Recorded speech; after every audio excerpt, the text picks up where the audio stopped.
Oh, well, hello again there, friends and family. So glad to see you with us here on a Thursday. And I think it is, March the 16th? Anyway, we're just getting over another cold snap, where the last 3 days have been down around the freezing point. 33 to be exact.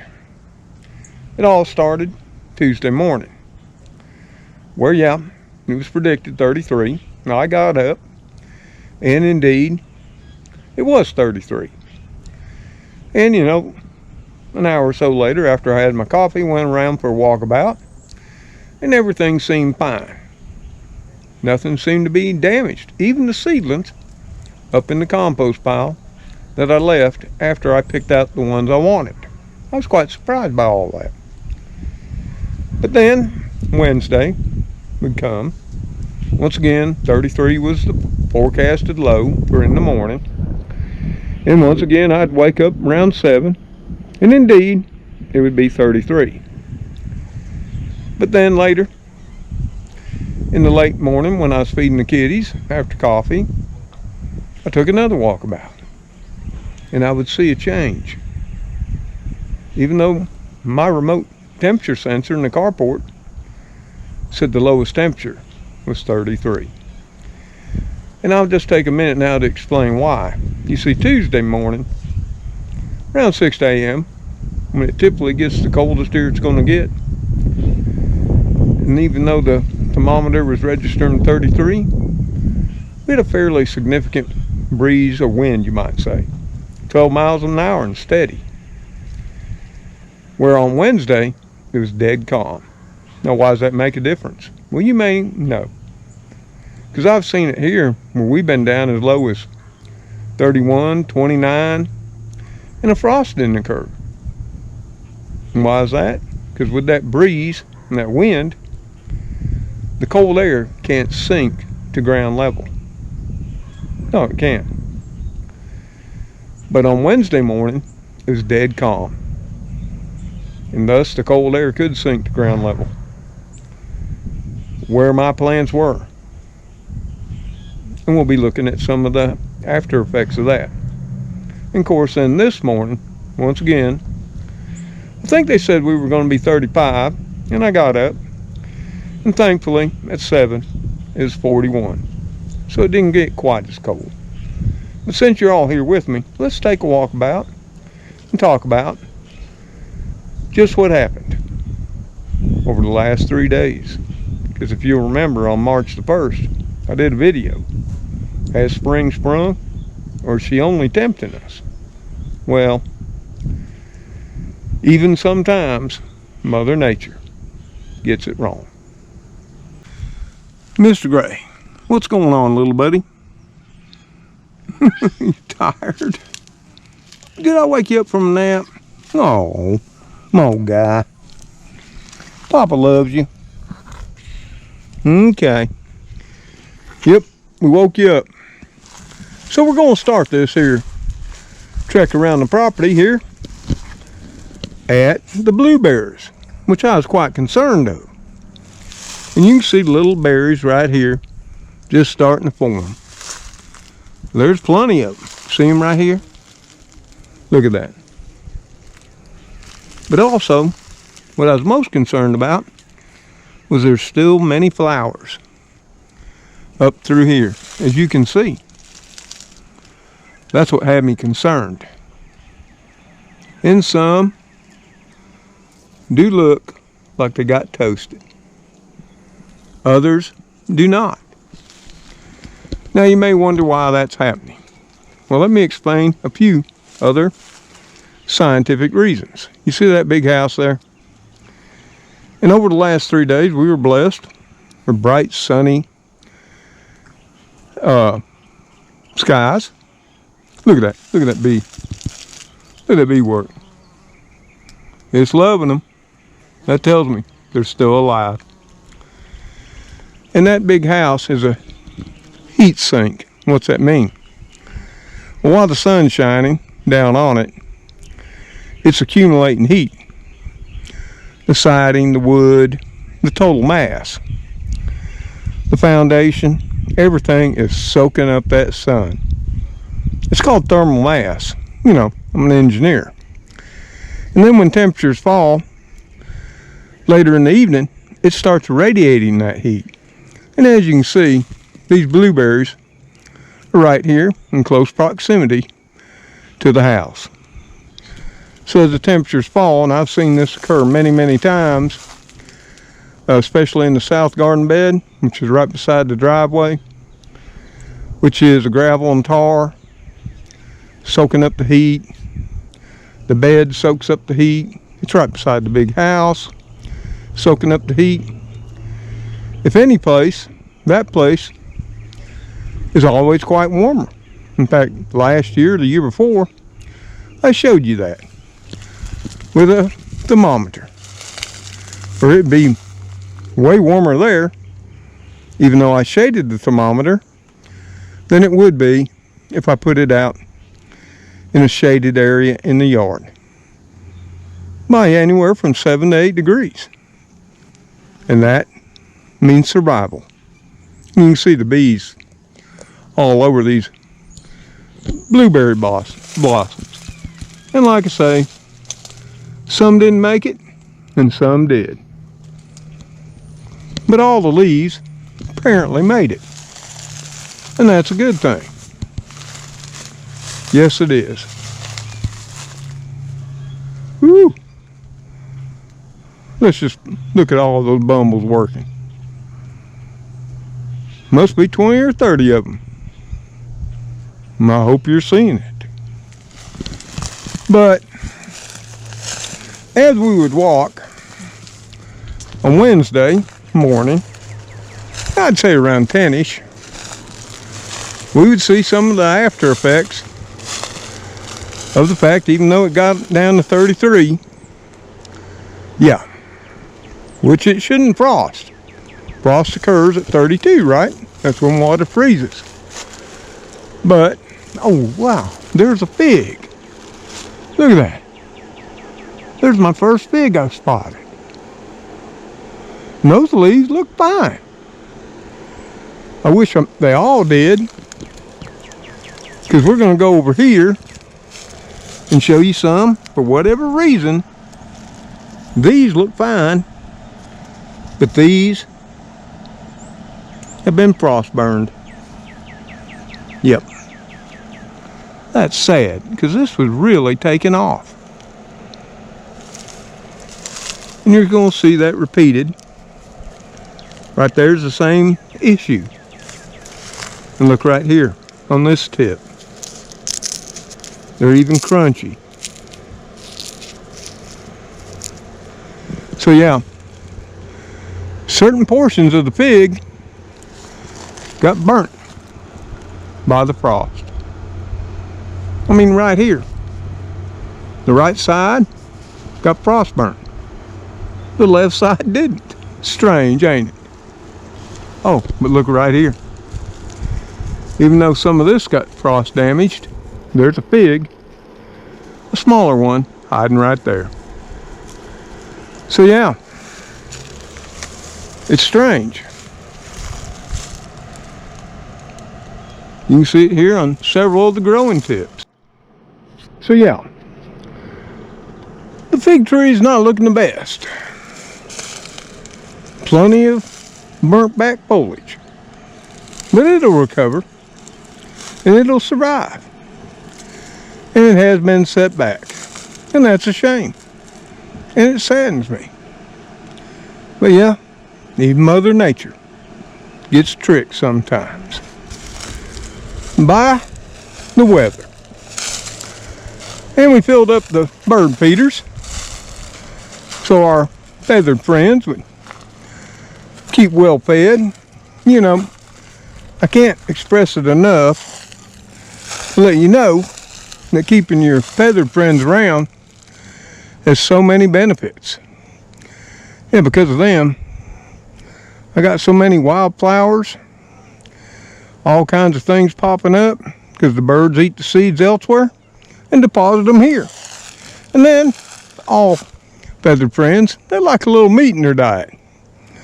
Not only grains, seeds, But, like I say, meat, which comes in the form of caterpillars and bugs, which tend to be a problem with the vegetables I grow, even though I don't grow a lot anymore. Let's look at another thing that happens only in the spring. And you know, we got the bamboo forest right here. Yep. And bamboo is, or can be, invasive. This depends on the variety that you're growing. See, there's two types. There's clumping bamboo, which grows in tight clumps. Now, it'll still spread a little bit. The clump will grow a little bit bigger every year. But then there's a spreading type, which I have. And it'll send out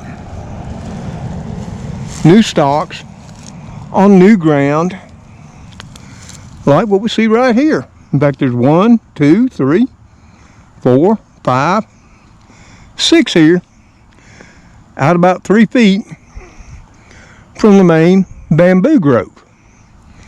Yeah, and these are brand new, came up this spring. Now, something to note here is these are quite tasty.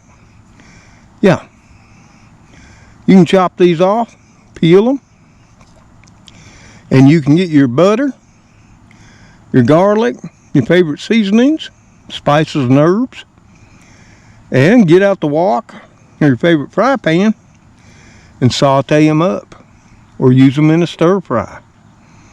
Yeah, you can. And I have on many occasions.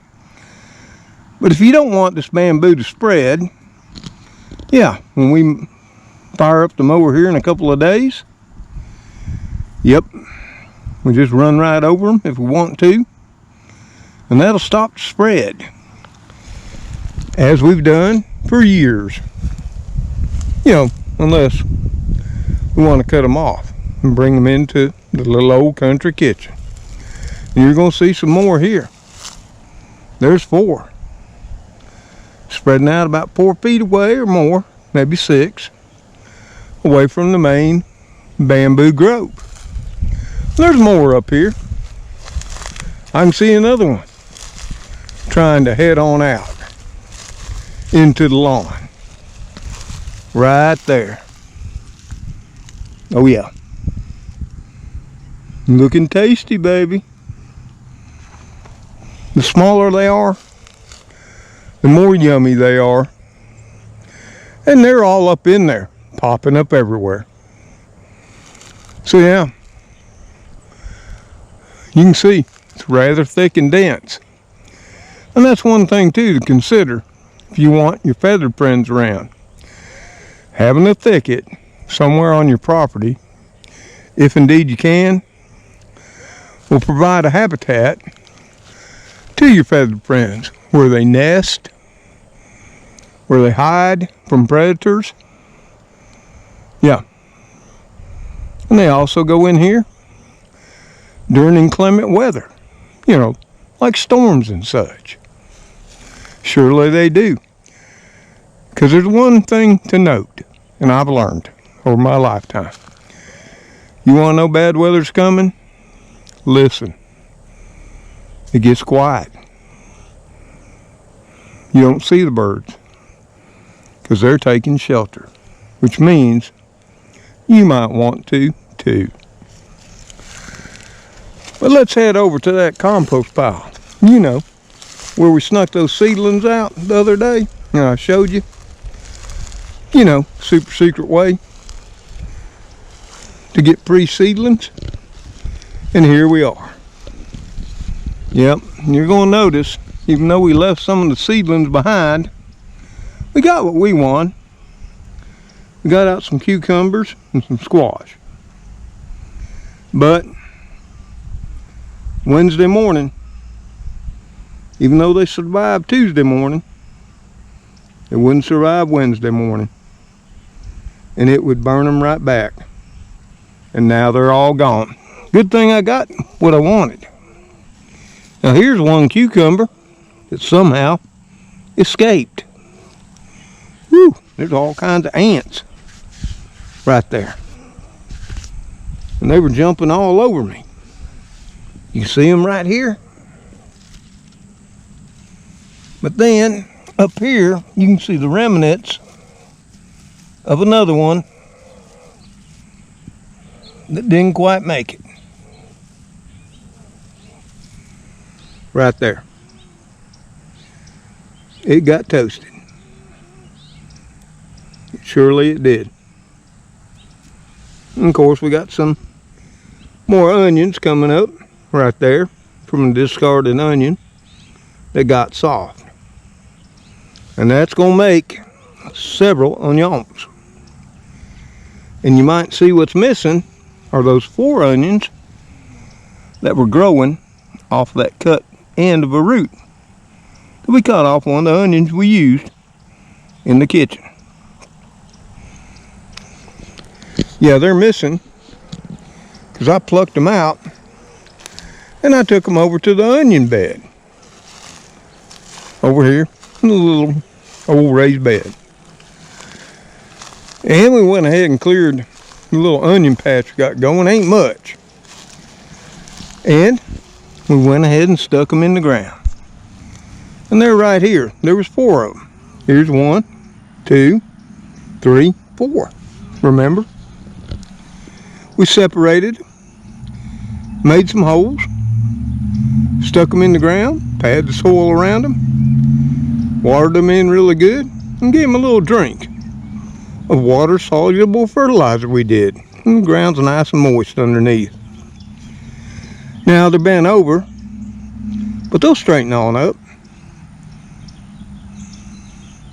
And there I go. Now I got 4 more onions that I can use for green onion tops or bulbs later.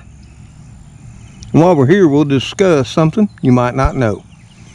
See, we put these in last fall, and they were the bottoms from some other onions, green onions. It's something you might not know. The green onions you buy might not specifically be variety just for green onions. It could be immature bulbing onions. Yep, that's right. But something to know, whether you're growing green or bulbing onions, especially bulbing, if you want to know how big your onions are going to get, just count your leaves. See, right here we got 1, 2, 3, 4, 5. Each leaf equates to 1 ring in an onion. So right now, should this not grow out another one, this would have 5 rings in the bulb down here in the soil. Now, since they are a green onion, they're not going to get to be a big onion. No. And since they already grew 1 year, since onions are biennial, these will most likely start shooting up flower stalk to produce seed. The same with these here new yellow onions. They created their bulb the first year, and they are biennial too, which means on the second year, if left in the ground or started off the roots, and the roots you cut off a bulb, these are going to grow and eventually produce a seed stalk and produce seed. Yep. Check into that. You'll see I'm right. But we still got work to do in here. We got work everywhere. It's always that way in the spring. Y'all know it. But look all around. You can see all the white vetch flowers. And if you look closely, you'll see tiny little insects fluttering around along with bees and wasps, enjoying the pollen and probably the nectar of the vetch flowers.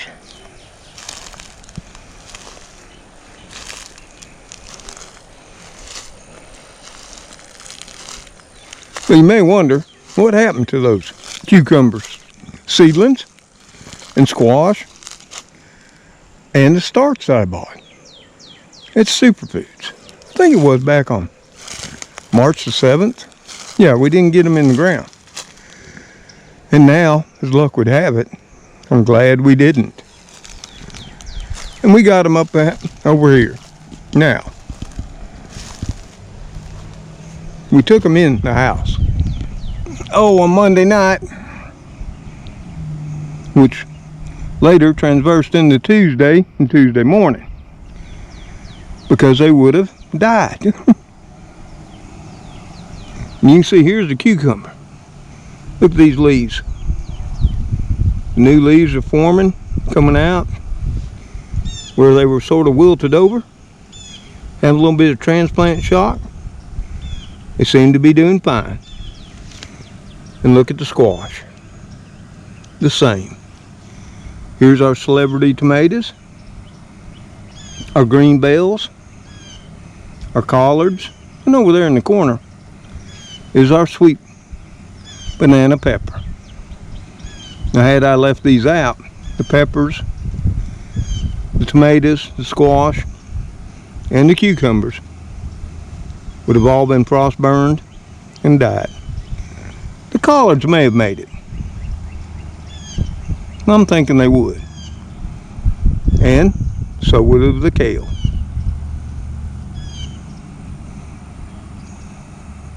And I mean, this morning it got down to 41. It was supposed to be 35.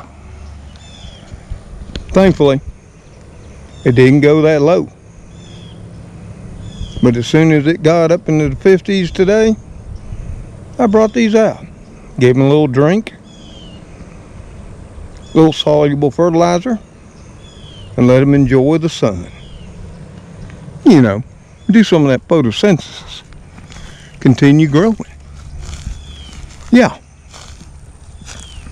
Just like I'm out here. Now, I'm not making photosynthesis, but I'm getting my vitamin D for the day. So if you tend to stay indoors all the time, remember, you can get your 100% daily requirements. Vitamin D, just by heading out in a short sleeve shirt. Maybe if you're real daring, you'll have shorts on. And if it's sunny, like it is right now, see? Mostly clear sky, some hazy clouds. You'll make all the vitamin D you need. So let's head on over here to the truck tire planters. Take a look at how they fared. And you can see right here, the cabbage, no sweat. It came through the Arctic blast. It was only one of 6 that survived. The kale we planted a couple weeks ago, not an issue. And last week when we planted our red romaine, it did okay too. Made it through. Some of the leaves got a little bit of frost damage. You can see right there. Nothing terrible. But the thing is, we're still going to have, I think it's Sunday night, or actually Saturday night, Sunday morning, it could well frost again. They're saying 35 or lower. We'll just have to see. But the real problem is, after Sunday, we start to get back into the high 70s and the low 80s to mid 80s. Right, Spooky? He was making sure I remembered that. So the window for growing lettuce in the deep south is coming to an end. Yes, it is. Because once the temperatures reach the mid 80s, lettuce doesn't do well in the deep south. It tends to bolt quickly, send up its flower stalk, the leaves get bitter, and it's done as far as being edible. It's going to produce seed to finish its life cycle. But look at that kale. You can't ask for anything better. I mean, these leaves are longer than my hand. And as wide. A single leaf. You see? There's a lot of kale here. And there's currently 1, 2, 3, 4, 5 larger plants. And 3 that were planted 2 weeks ago. One there. One over there, hiding away. And another one back here. Yeah.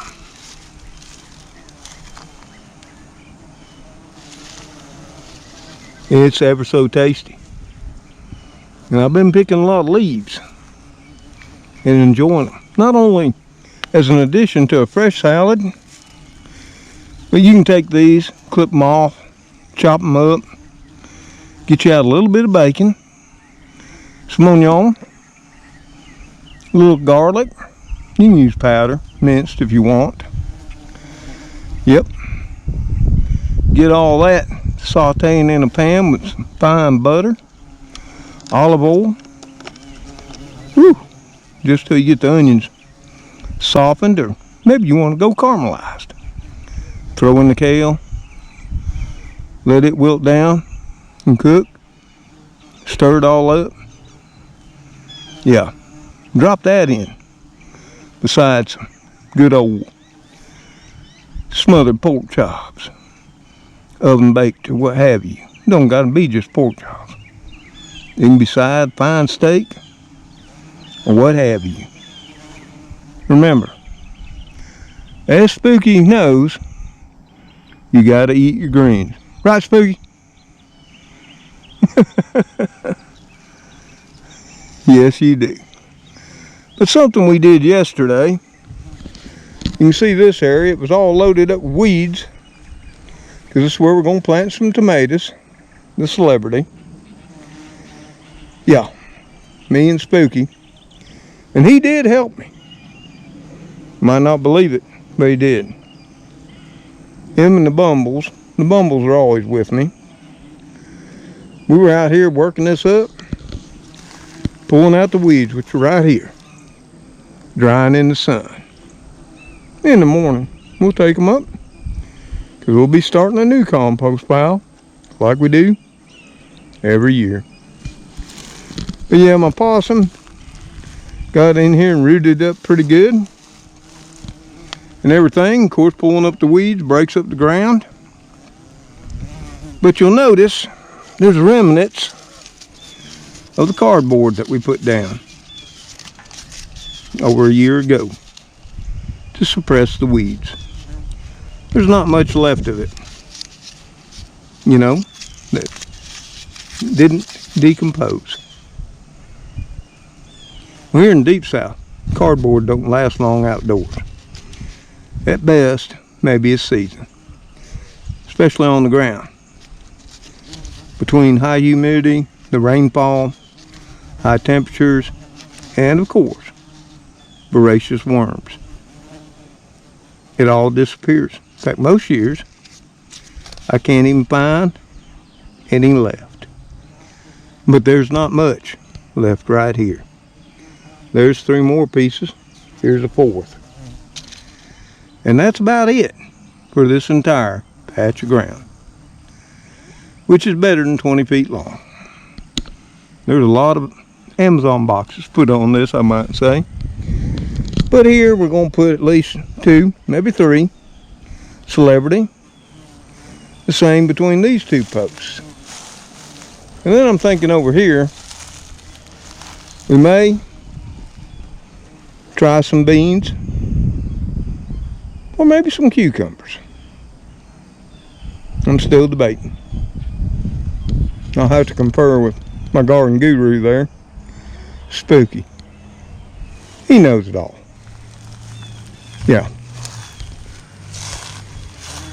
I tried to get him to write the kitty gardening guide. But, like always, he tells me he just can't write too good because he hasn't got thumbs.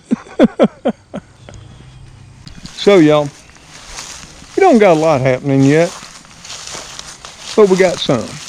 But I do want to show you one other thing up here in the south side garden driveway bed, because I have some friends that live in Montgomery, and they asked a question on a video a few times back that I missed, because they've got some seedlings they're growing, one of which is broccoli. And she was asking if it was a little too late for broccoli here in the deep south. And I think this will answer her question. And if you're thinking, and you haven't bought your starch yet, or set your seedlings out, the same question for you if you live this far south. And that question was, is it too late for broccoli and such? Well, I don't have any broccoli, but I have collards, which is a member of the cole family, which also includes broccoli, cauliflower, cabbage, and what have you. And I think this little collard plant answers that question. Let's take a look at it, okay? So here we are. This is one of my collards. And first off, you can see all the way up the stem, all the missing leaves. And it's about a foot high now. Looks a little naked. That's because we've been enjoying those leaves. But what has happened is right up here. If you look closely, you'll see at the end of the stem, yep, it's starting to bolt. And what's bolting mean? It's formed flower stalk. And that's at the end. See, collards only have one stalk. Now what's that going to do? That's going to, those little bee pods, they're going to open up. There'll be tiny little flowers. Yeah, the bees will love them. Yep. They'll close on up. And that's where your collards produce the seeds. And when this happens, your leaves that grow all the way along the stem, see, that's going to be the end of it. See right there? No more leaves are going to happen. And we plant collards for leaves. Now you might be thinking, well, in the case of broccoli, what we actually eat is the flower head. Well, that's true. But what happens with broccoli is, instead of it forming a nice big head, it bolts immediately, and a much smaller, tinier head is on the end of that stalk. And if you catch it just right, you'll get sort of a small, head of broccoli. In fact, you won't be able to call it a head. It's going to be more like a sprig, because the temperatures have gotten too warm for way too long. Yep, the collards are done. Which you might be asking, well, you got 6 more in starch you bought. Yeah, I did. But I got a plan for those. I'm going to try setting them out in a partially shaded area where the temperatures will be cooler for longer. Because this is out in direct sunlight. From about 8 a.m. to dark. And this bed gets hot, toasty. It's right here by a tar and gravel driveway. It's right there by those cement concrete blocks. And that there white reflective aluminum siding. And I've shown you right here, the temperature in this bed will be 7 to 8, even 10 to 15 degrees, depending on the time of day. Even though I shaded the temperature sensor, then at the same time, if I'd put the temperature sensor out in the yard in a shaded area, yeah, or a partially shaded area, And that's where you got to learn all about the microclimate, not only in your area and region, but on your own property. Yep, even on my little half acre here, I have microclimates. And in the area where I live, there's a microclimate. In comparison to other areas within close proximity to me. But it looks like the blueberries will be fine. We'll lose a few. No big deal. Yep. So, we're going to go ahead and take this one on in the house. It's time to get the kitty crew chow going and Gracie's. Yes, it is. Yep. They're eating up the last of the treats I gave them before the walk all started. Right? Speedy. So, y'all, until the kitty crew, Cleo, Spooky, Speedy, old Mr. Gray, sometimes Heathcliff, and my little queen, Gracie too. See you on that next video. Take care. Stay safe. And God bless you as you bless those in your life. Goodbye for now. Yeah, I see Speedy. She's back over with her constant sidekick, Spooky. Not sure where Cleo got off to. I'm sure she's close. Well, let's go in, start mixing up the evening chow. I gotta think about what I'm gonna cook for me. Yeah, I'm thinking burgers. But there'll be a special type. Well, later all.